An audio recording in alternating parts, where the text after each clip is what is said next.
आप सोचिए, सृष्टि के कलाकारियों का तथ्य, उनके द्वारा निर्धारित सृजन का सूत्र, सृष्टि की कोमलता समूचे ब्रह्मांड को अपने अंक में धारण किए है।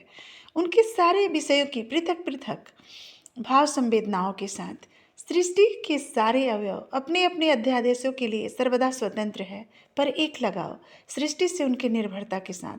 सृष्टि जो एक स्त्रीत्व का संबोधन है, एक माता का मनोभाव बसता है सृष्टि के मापदंड में।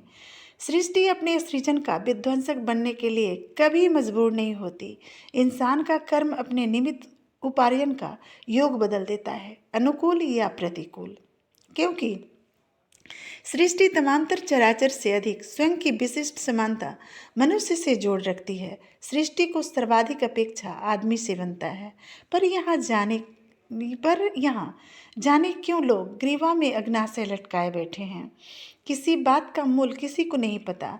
झाड़ पर लटका चना खुद खुद जिंदगी का सर्वश्रेष्ठ पर्याय कहता है। मानस में भेद, लक्षणों में भेद, भावनाओं में भेद, आदमी आदमी में भेद। अब तो हद अपने ही कोख में पलते अजन्मे शिशु के लिए व्यवहार में भेद। सृष्टि जैसे यह सब देखकर हताहत हो रही होगी। उनके ही अस्तित्व में भेद करके स्त्रीगत संज्ञा को कोख में ही हलाल किया जाता है। सृष्टि जिस इंसान को अपना मंत्र थमाई, उसी के हाथों उसके प्राण का हरण किया जाता है। जिंदगी के संघर्ष क्या कम है जो मौत को एक मुश्त भांजने का उपक्रम चालू है। कोख में लड़का है या लड़की, सबको जन्म से पहले ही पता रहता है। विज्ञान जो एक वरदान है, उसी ने थमाया है मनुष्य को यह पुनर्विद ज्ञान। इसी ज्ञान के अहंकार तले इंसान का निज स्वरूप दानव का बहुरूपिया ठहरा है। भ्रूण हत्या एक जघन्य अपराध बदौलत अभिशापित है विज्ञान और उसके नारद प्रभाववश। भ्रूण हत्या महापाप है। ऐसा होना लिहाज से वह हर हाल में निषेध होना चाहिए। दुष्कर्म के प्रभाववश अवांछित संतति को गर्भ में आने से पहले ही विज्ञान का सहारा लेना उचित है। मेरे आज के शीर्षक में एक अजन्मे संतान की वृत्ति का सजग वर्णन है। शिशु रूप में पलती लाडली अंततः जीवन में आने से पहले अपने ही जननी के कारण कोख में तड़प तड़प कर दम तोड़ती है। सुनिए उसकी आत्मा क्या कुछ सोचती है। आ गई है जो भूमंडल में कुसुम कली इस जीवन की, ख्वाब उसके पलने लगे हैं सजग स्वप्न इस जीवन की।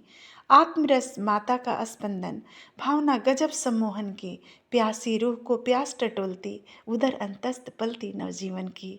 अनुभूतियाँ सीख रही है, अनुभूतियाँ सृजन की। ख्वाब सम उनका उसका तन में खिल रहा था जीवन का। स्पर्श स्वर गंध सानिध्य एहसास सम्मिश्रित उसके मन का। ओफ, क्या हुआ कि व्यवहार रुक गया, ममता का सैलाब सूख गया। तिक्त गरल विष पान कर ली, माता क्यों आज अनाहक सा। उफ, ये रस बेहद तड़पाती है, माता मेरी जिजीवसा कराहती है।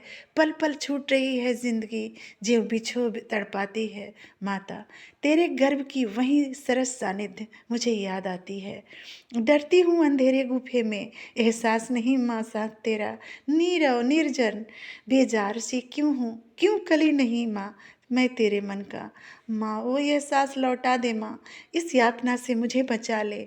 कुछ तो अमृत खा ले माँ, कुछ तो अमृत पी ले। मैं ज्वाला में घिरी आज हूँ, मेरी माँ मेरी जिंदगी तू बचा ले। ना आज़ाद कर सांसों को, अंतस्त अंशु तेरी। मानस हूँ मैं तेरे अंदर, वरन तीर्थ करने दे मेरी। अंश तनुजा तेरी अपनी प्रति छाया अस्तित्व की। जल रहा वजूद तड़प रहा है मानस। गजब कसमकस है सांसों की, ना रुकता ना टूटता है लय। और तेरी प्रार्थना सुन रही हूँ माँ, मेरे बोझ इस जद्दोजहद से उभरने की। क्या कसूर है मेरा, एहसास के माध्यम से ही सही कुछ एहसास जता तो देती। मेरी खता का कुछ अभ्यर्थ ना अपने अंतर मन को समझा तो देती। तेरे उच्छल चाहतों की कुसुरवार हूँ मैं, कि पुत्र नहीं सुता हूँ मैं, पर संतान तो फिर भी हूँ तुम्हारी। कि माँ क्यों अपना गर्भपात करके बन रही तू हत्यारी। तुझे जिंदगी मत दे, जीवन गढ़ने है बेटे का, गौरव पाना है पौरुष रत्न का। वक्त का सहकार होकर इतना निर्मम निष्ठुर व्यवहार, नारी का ही गर्भ कलंकित हो गया, अस्तित्व हो गया श्राप।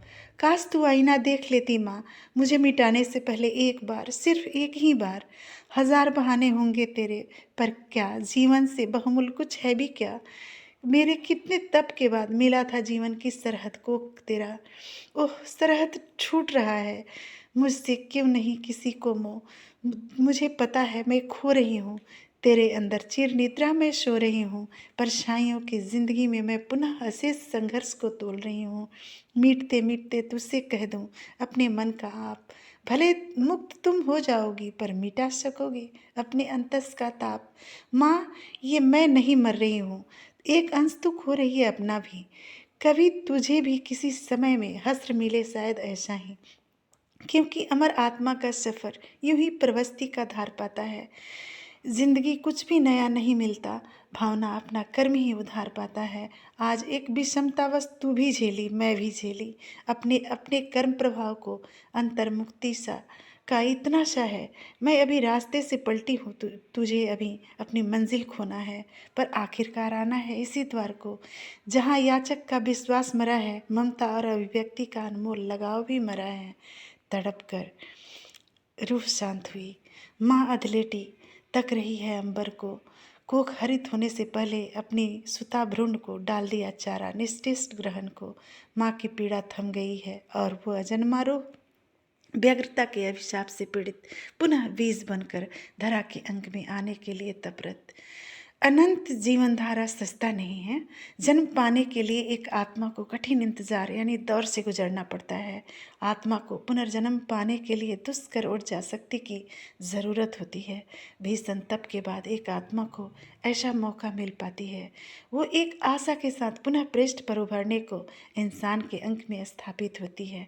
पर त्रास का अंत नहीं जब एक सजग चेतना अपने विभत्स व्यवहार से उससे उसका ऐसा मौका भी छीन लेती है। भ्रूण हत्या एक जघन्य अपराध तो है व्यवहारिक पृष्ठभूमि के लिए, पर वो जन्मांतर तक चेतना को अभिशापित करने वाला पातक भी कम नहीं। खैर जो होना था वो हो चुका। एक जीव जन्म लेने से पूर्व ही जबरन जीवन से वंचित कर दिया गया, पर अनवरत सफ़र से फिर भी रुका कौन है।